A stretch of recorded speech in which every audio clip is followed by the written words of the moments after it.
नमो भगवते वासुदेवाय। आप सभी भक्तों को मेरी ओर से राम राम। आज हम इस वीडियो में सुनेंगे कार्तिक मास महात्म्य का आगे के अध्याय।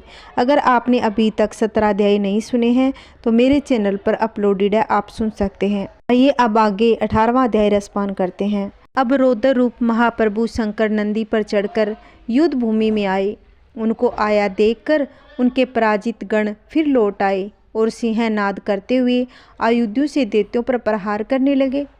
भीषण रूपधारी रुद्र को देख दैत्य भागने लगे। तब जलंधर हजारों बाण छोड़ता हुआ शंकर की ओर दौड़ा। उसके सोम्ब निशोम्ब आदि वीर भी शंकर जी की ओर दौड़े। इतने में शंकर जी ने जलंधर के सब बाण जालों को काट अपने अन्य बाणों की आंधी से दैत्यों को अपने फरसे से मार डाला। खड़गोरमा नामक दैत्य को अपने फरसे से मार डाला और बलाहल का भी सिर काट दिया। भस्मर भी मारा गया और शिवगण जी ने प्रचंड नामक दैत्य का सिर काट डाला। और किसी को शिवजी के बेल ने मारा और कई उनके बाणों द्वारा मारे गए। यह देख जलंधर अपने शुंभ आदि दैत्यों को धिक्कारते और भयभीतों को धैर्य देने लगा, पर किसी प्रकार भी उसके भयग्रस्त दैत्य युद्ध को न आते थे। जब दैत्य सेना पलायन आरंभ कर दिया तब महाक्रोध जलंधर ने शिवजी को ललकारा और तसर बाण मारकर शिवजी को दंग कर दिया। शिवजी उसके बाणों को काटते रहे, यहाँ तक कि उन्होंने जलंधर की ध्वजा छत्तर धनुष को काट दिया। फिर 7 बाण से उसके शरीर में भी तीव्र आघात पहुंचाए। धनुष के कट जाने से जलंधर ने गदा उठाई। शिवजी ने उसकी गदा के टुकड़े कर दिए। तब उसने समझा कि शंकर मुझसे अधिक बलवान है, अतएव उनके गंधर्व माया उत्पन्न कर दी और अनेक गंधर्व अप्सराएं के गण पैदा हो गए। वीणा और मृदंग आदि बाजों के साथ नृत्य व गान होने लगा। इससे अपने गणों सहित रुद्र भी मोहित हो एकाग्र हो गए। उन्होंने युद्ध बंद कर दिया। फिर तो काम मोहित जलंधर बड़ी शीघ्रता से शंकर का रूप धारण कर वृषभ पर बैठकर पार्वती के पास पहुंचा। उधर जब पार्वती ने अपने पति को आते देखा तो अपनी सखियों का साथ छोड़ दिया और आगे आई। उन्हें देख कामातुर जलंधर का वीर्यपात हो गया। उसके पवन से वह जड़ भी हो गया। गौरी ने उसे दानव समझा। वह अंतर्ध्यान हो उत्तर की मानस पर चली गई। तब पार्वती ने विष्णु जी को बुलाकर दैत्य धन का वह कृत्य कहा और यह प्रश्न किया कि क्या आप इससे अवगत हैं। भगवान विष्णु ने उत्तर दिया, आपकी कृपा से मुझे सब ज्ञात है। हे माता, आप जो भी आज्ञा करेगी मैं उसका पालन करूँगा। जगत माता ने विष्णु जी से कहा, उस दैत्य ने जो मार्ग खोला है उसका अनुसरण उचित है। मैं तुम्हें आज्ञा देती हूँ कि उसकी पत्नी का पतिव्रत भ्रष्ट करो, तभी वह दैत्य मरेगा। पार्वती जी की आज्ञा पाते ही विष्णु जी उसको सिरोधार्य कर छल करने के लिए जलंधर के नगर की ओर चल पड़े। आइए अब आगे की कथा हम 19वें अध्याय में रसपान करेंगे। राजा पृथु ने पूछा, हे नारद जी, अब आप यह कहिए कि भगवान विष्णु ने वहां जाकर क्या किया। जलंधर की पत्नी का पतिव्रत किस प्रकार भ्रष्ट हुआ। नारद जी बोले, जलंधर के नगर में जाकर विष्णु जी ने उसकी पतिव्रता स्त्री वृंदा का पतिव्रत भंग करने का विचार किया। वे उसके नगर के उद्यान में जाकर ठहर गए और रात में उसको सौंपन दिया। और वह भगवान विष्णु की माया और विचित्र कार्य पद्धति थी। और उसकी माया द्वारा जब वृंदा ने रात में वह सौंपन देखा, उसका पति नंग होकर सिर पर तेल लगाए महिष पर चढ़ा है। वह काले रंग के फूलों की माला पहने हुए उसके चारों हिंसक जीव हैं। वह सिर मुड़ाए हुए अंधकार में दक्षिण दिशा की ओर जा रहा है। उसने नगर को अपने साथ समुद्र में डूबा हुआ इत्यादि बहुत से सौंपन देखे। तत्काल ही वह सपन का विचार करने लगी। इतने में उसने सूर्य देव को उदय होते हुए देखा तो सूर्य में उसे एक छिद्र दिखाई दिया। वह कांतिहीन था। इसे उसने अनिष्ट जाना और वह भयभीत हो रोती हुई छज्जे अटारी भूमि कहीं भी शांति को प्राप्त न हुई। फिर अपनी 2 सखियों के साथ उपवन में गई, वहाँ भी उसे शांति नहीं मिली। फिर वह जंगल में निकल गई और वहाँ उसने सिंह के समान 2 भयंकर राक्षसों को देखा, जिससे वह भयभीत होकर भागने लगी। उसी क्षण उसके समक्ष अपने शिष्य सहित 7 मौनी तपस्वी वहां आ गया। भयभीत वृंदा उसके गले में अपना हाथ डाल उसे रक्षा की याचना करने लगी। मुनि ने अपनी एक ही हुंकार से उन राक्षसों को भगा दिया। वृंदा को आश्चर्य हुआ और वह भय से मुक्त हो मुनिनाथ को हाथ जोड़कर प्रणाम करने लगी। फिर उसने मुनि से अपने पति के संबंध में उसकी कुशल क्षेम का प्रश्न किया। उसी समय दो वानर मुनि के समक्ष आकर हाथ जोड़ खड़े हो गए। जो ही मुनि ने भ्रिकुटी संकेत किया त्यों ही वे उड़कर आकाश मार्ग से चले गए। फिर जलंधर का सिर और धड़ के लिए मुनि के आगे आ गए। तब अपने पति को मृत हुआ जान वृंदा मूर्छित हो पृथ्वी पर गिर पड़ी और उसने अनेक प्रकार के दारुण विलाप करने लगी। उसके बाद उस मुनि ने कहा, हे कृपानिधे, आप मेरे इस पति को जीवित कर दीजिए। पतिव्रता दैत्य पत्नी ऐसा कहकर दुखी श्वासों को छोड़कर मुनिवरों के चरणों पर गिर पड़ी। तब मुनिवर ने कहा, यह शिवजी द्वारा युद्ध में मारा गया है, जीवित नहीं हो सकता, क्योंकि जिसे भगवान शिव मार देते हैं वह कभी जीवित नहीं हो सकता। परंतु शरणागत की रक्षा करना संतन का धर्म है, इसी कारण कृपा कर मैं इसे जला देता हूँ। नारद जी ने आगे कहा, वह मुनि साक्षात विष्णु ही थे जिन्होंने यह सब माया फैला रखी थी। वह वृंदा के पति को जीवित करके अंतर्ध्यान हो गए। जलंधर ने उठकर वृंदा को आलिंगन किया और मुख चूमा। वृंदा भी पति को जीवित हुआ देख अत्यंत हर्षित हुई। अब तक वह बातों को स्वप्न समझा।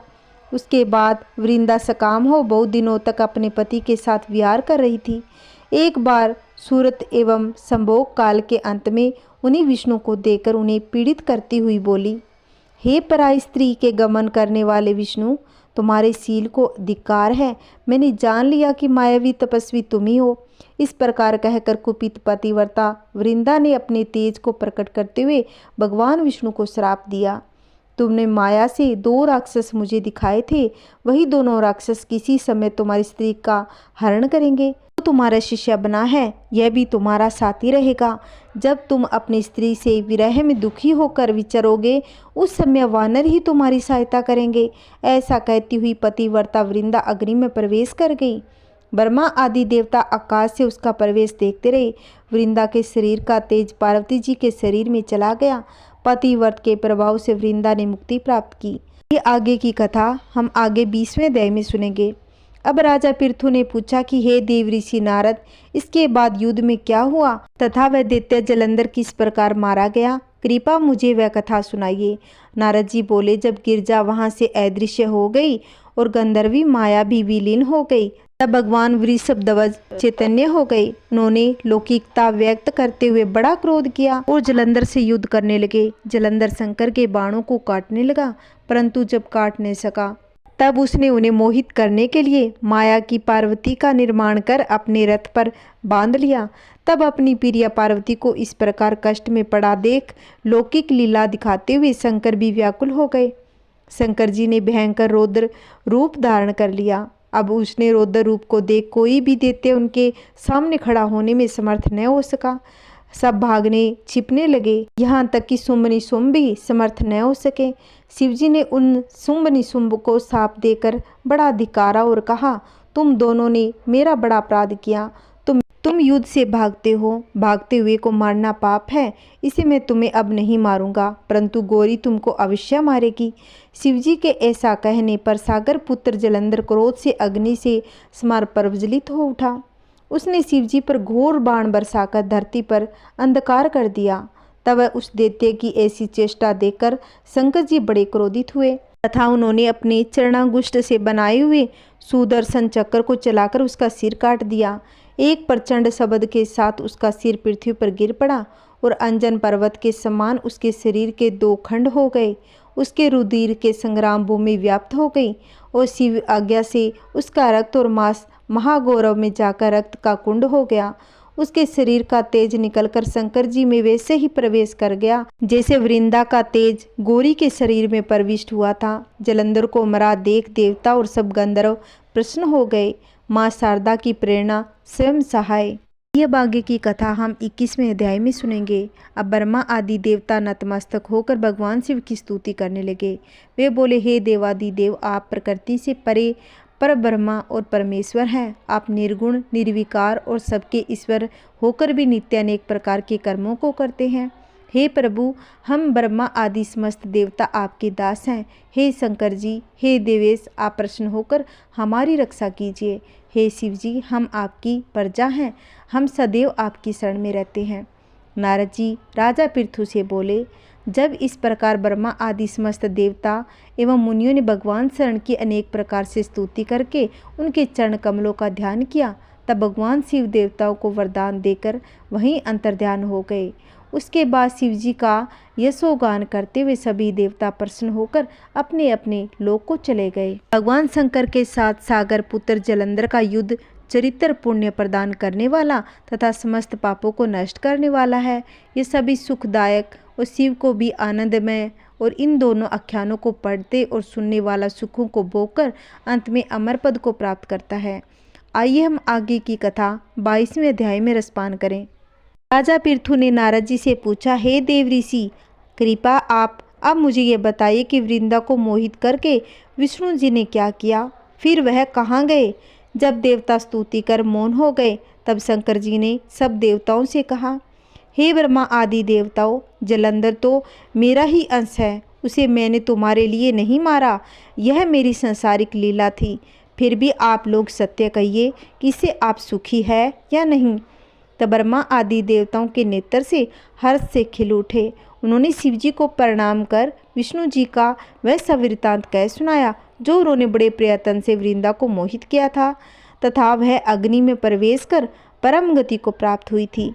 देवताओं ने यह भी कहा कि तभी से वृंदा की सुंदरता पर मोहित हुए विष्णु उनकी चिंता की राख लपेट इधर उधर घूमते हैं, अतएव आप उन्हें समझाइए, क्योंकि सारा चराचर आपके अधीन है। देवताओं से ऐसा सारा वृत्तांत सुन शंकर जी ने उन्हें अपनी माया समझाई और कहा कि उसी से मोहित विष्णु भी काम के वश में हो गए। परंतु महादेवी उमा और त्रिदेवी जननी, सबसे परे व मूल प्रकृति, परम मनोहर और वही गिरजा भी कहलाती। अतएव विष्णु का मोह दूर करने के लिए आप सब उनकी शरण में जाइए। शंकर जी की आज्ञा से सब देवता मूल प्रकृति को प्रश्न करने चले। उनके स्थान पर पहुंचकर उनकी बड़ी स्तुति की। तब यह आकाशवाणी हुई कि हे देवताओं, मैं ही तीन प्रकार से तीनों गुणों से पृथक होकर स्थित सत्य गुण से गोरा, रजोगुण से लक्ष्मी, तपोगुण से ज्योति रूप हूँ। अतएव अब आप लोग मेरी रक्षा के लिए उन देवियों के पास जाओ, तो वे तुम्हारे मनोरथों को पूर्ण कर देगी। यह सब सुनकर देवता भगवती के वाक्यों का आदर करते हुए गौरी, लक्ष्मी, सरस्वती को प्रणाम करने लगे। सब देवताओं ने भक्ति पूर्वक उन सब देवियों की प्रार्थना की और स्तुति से तीनों देवियां प्रकट हो गई और सभी देवताओं ने खुश होकर निवेदन किया। तब उन देवियों ने कुछ बीज देकर कहा, इसे ले जाओ और जाकर बो दो, तो तुम्हारे सब कार्य सिद्ध हो जाएंगे। ब्रह्मा आदि देवता उन बीजों को लेकर विष्णु जी के पास आए। वृंदा की चिता भूमि में डाल दी। उससे धात्री, मालती और तुलसी प्रकट हुई। विद्यादात्री से बीज से धात्री, लक्ष्मी से बीज से मालती, गौरी के बीज से तुलसी प्रकट हुई। विष्णु जी ने जो ही उन क्षत्रिय रूप वाली वनस्पतियों को देखा तो वे उठ बैठे और कामास्त चित्त से मोहित हो उनसे याचना करने लगे। धात्री और तुलसी से उनसे प्रीति की। विष्णु जी सारा दुख भूल देवताओं से नमस्कृत हो अपने लोक वैकुंठ में चले गए। वह पहले की तरह सुखी होकर शंकर जी का स्मरण करने लगे।